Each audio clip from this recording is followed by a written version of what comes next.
Right, ఇక వివరాల్లోనికి వెళ్దాం. 2 ఏళ్ల తర్వాత ఆంధ్రప్రదేశ్ మరోసారి ఎన్నికల మూడ్లోనికి వెళ్తోంది. మున్సిపల్ ఎన్నికల సన్నాహాలు మొదలైపోయాయి. ప్రస్తుతం వార్డులు, డివిజన్ల పునర్విభజన జరుగుతోంది. ఈ నెలాఖరులోగా ఈ ప్రక్రియ పూర్తి కాబోతోంది. ఆంధ్రప్రదేశ్లో మొత్తం 13 మున్సిపల్ కార్పొరేషన్లు ఉంటే 87 మున్సిపాలిటీలు ఉన్నాయి. వీటిలో డివిజన్లు, వార్డులు కలిపి 3206గా ఉన్నాయి. పునర్విభజన తర్వాత మరో 736 వార్డులు, డివిజన్లు కలుస్తాయి. దీంతో మొత్తంగా వీటి సంఖ్య 3942కు చేరుకుంటుంది. ఏపీలో ఉన్న కీలకమైన మున్సిపల్ కార్పొరేషన్లు విశాఖ, విజయవాడ, గుంటూరు, నెల్లూరు, కర్నూలు, తిరుపతి, కడప కార్పొరేషన్లో 20 చొప్పున డివిజన్లు పెరిగే అవకాశం ఉందని చర్చ సాగుతోంది. రాష్ట్రంలో 12 మున్సిపల్ కార్పొరేషన్లు, 75 మున్సిపాలిటీలలో ఈ ఏడాది మార్చి 17తో పదవీకాలం ముగిసింది. ఒకే ఒక్క మున్సిపల్ కార్పొరేషన్, 12 మున్సిపాలిటీలు, నగర పంచాయతీలలో ఈ ఏడాది నవంబర్ వరకు పదవీకాలం ఉంది. అయితే అన్నింటికీ కలిపి ఒకేసారి ఎన్నికలకు వెళ్లే అవకాశం కనిపిస్తోంది. ఇక ఈ ఏడాది ఆగస్టు, సెప్టెంబర్ ఎన్నికలు నిర్వహిస్తారని అనుకుంటున్నారు. డెడికేటెడ్ కమిషన్ రిపోర్ట్ ఆధారంగా రిజర్వేషన్ల ఖరారు చేస్తారని సమాచారం. 5 ఏళ్ల క్రితం మున్సిపల్ ఎన్నికలు పెద్ద రణరంగాన్నే తలపించాయి. నాడు వైసీపీ అధికారంలో ఉండటంతో ఎన్నికలు ఏకపక్షంగా కొనసాగాయి. నాడు విపక్షంలో ఉన్న టీడీపీ నుంచి నామినేషన్లు దాఖలు చేయడానికి నాయకులు ముందుకు రావటం లేదు. జనసేన మాత్రం కొన్ని చోట్ల గట్టి ఫైట్ ఇచ్చింది. నాడు టీడీపీ తాడిపత్రి మున్సిపాలిటీలో సత్తా చాటుకుంది. పోలీసులతో బెదిరించి నామినేషన్లు వేయకుండా అడ్డుకున్నారని టీడీపీ నేతలు ఆరోపించారు. ప్రస్తుతం రాష్ట్రంలో కూటమి ప్రభుత్వం అధికారంలో ఉంది. గత అసెంబ్లీ ఎన్నికల్లో బంపర్ స్ట్రైక్ రేట్తో టీడీపీ, జనసేన, బీజేపీ కూటమి అధికారంలోకి రావడంతో పాటు క్షేత్రస్థాయిలో ఇంకా బలంగానే ఉంది. వైసీపీ కూడా అసెంబ్లీ ఎన్నికల ఓటమి నుంచి బయటపడి క్షేత్రస్థాయిలో బలం చాటాలనే వ్యూహంతో ఉంది.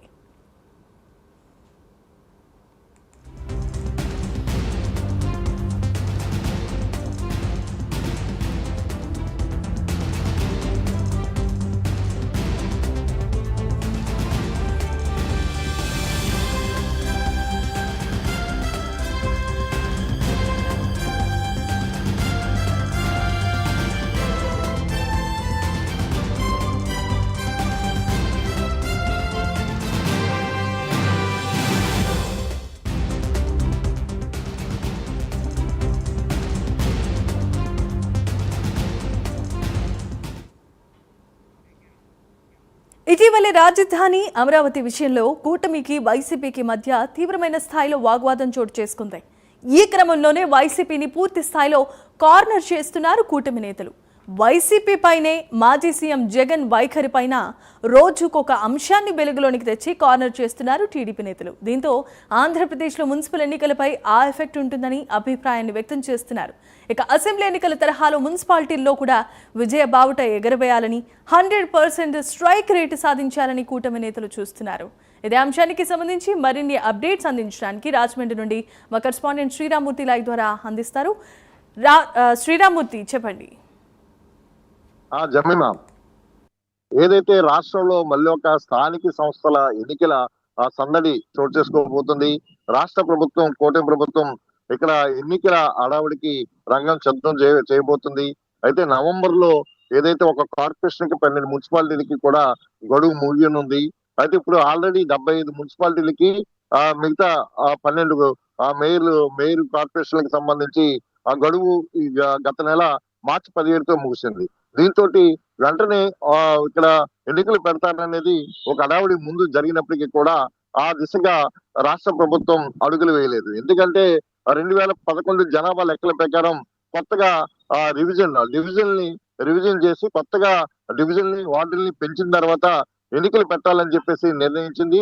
ఈలోగా ఏదైతే రాష్ట్ర ఎన్నికల కమిషనర్ గా ఎవరిస్తున్నారో వారి పదవీ కాలం కూడా పూర్తయి ఆమె కూడా పదవి నుంచి తొలగారు. అయితే ప్రస్తుతం కొత్తగా సీఈఓని కూడా వేయాల్సిన అవసరం ఉంది. ఈ రాష్ట్ర ఎన్నికల కమిషనర్ కూడా నియమించే అవకాశం ఉంది. ఈ నేపథ్యంలో చూసినట్లయితే తాజాగా రాష్ట్ర ప్రభుత్వం ఏదైతే ఆగస్టు, అక్టోబర్ లోపల మొత్తం స్థానిక సంస్థలకి ఎన్నికలు నిర్వహించాలి. అందులో భాగంగా రాష్ట్రంలో మున్సిపల్ కార్పొరేషన్లకి అలాగే మున్సిపాలిటీకి కలిపి ఎన్నికలు నిర్వహించే దిశగా ఇప్పుడు రివిజన్ మొదలు పెట్టారు. ఆల్రెడీ 700 దాదాపుగా 36 కొత్త డివిజన్లు రాబోతున్నాయి, వార్డులు రాబోతున్నాయని చెప్పి నిర్ధారించారు. జనాభా ప్రాతిపదికన ఈ డివిజన్ చేయబోతున్నారు. ఆ ప్రక్రియ దాదాపుగా మొదలైంది. ఇప్పుడు అవి ప్రకటన చేయాల్సి ఉంది కూడా. అయితే ఇప్పటి వరకు 3,206 ఏదైతే డివిజన్లు వార్డులు కలిపి ఉన్నాయో ఇవి అదనంగా 736 కలిస్తే 3,942 వార్డులు డివిజన్లుగా రాబోతున్నాయి. దీంతో ఎక్కువ మందికి పదవులు వచ్చే అవకాశం కూడా ఏర్పడుతుంది. కూటమిలో ఇప్పటికే ఇటు తెలుగుదేశం, అటు జనసేన, ఇటు బీజేపీ మూడు కూడా స్థానిక సంస్థల ఎన్నికల మీద దృష్టి సారించి ఆ దిశగా సన్నాహాలు, ఎన్నికల ప్రచార స్థాయిలో కార్యక్రమాలు కూడా నిర్వహిస్తున్న పరిస్థితి ఉంది. అయితే ఈ స్థానిక సంస్థల ఎన్నికలు ఇంకా రాబోతున్నాయి అనగానే ఇక్కడ కూటమి నాయకత్వంలో కూడా ఒక హర్షం కూడా వ్యక్తమవుతుంది, ఒక చైతన్యం కూడా పెరుగుతుంది.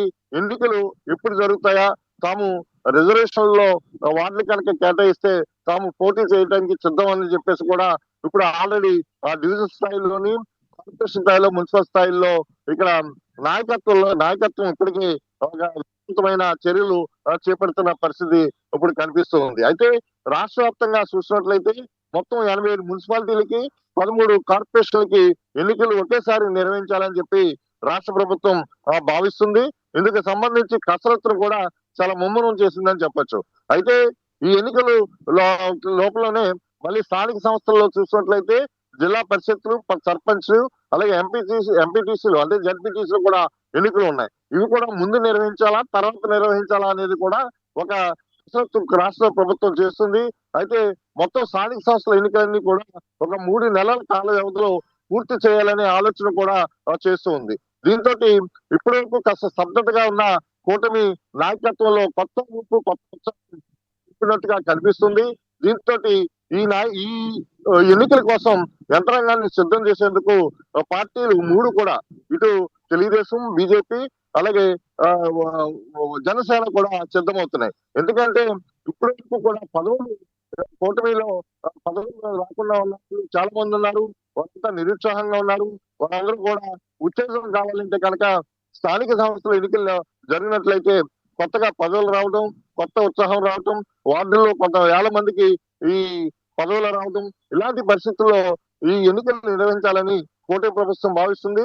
ఈ ఎన్నికలకి సంబంధించిన సాంకేతిక పరమైన అంశాలన్నీ కూడా ఇప్పుడు కసరత్తు చేస్తూ వచ్చే అక్టోబర్ నాటికి మొత్తం ఎన్నికలు జరిపించాలని చెప్పేసి కూడా కూటమి ప్రభుత్వం భావిస్తున్న పరిస్థితి ఇప్పుడు ఈ కసరత్తు మొదలు కావడంతో కనిపిస్తుంది. Jemimah. Right, thanks for the update Sriramurthy.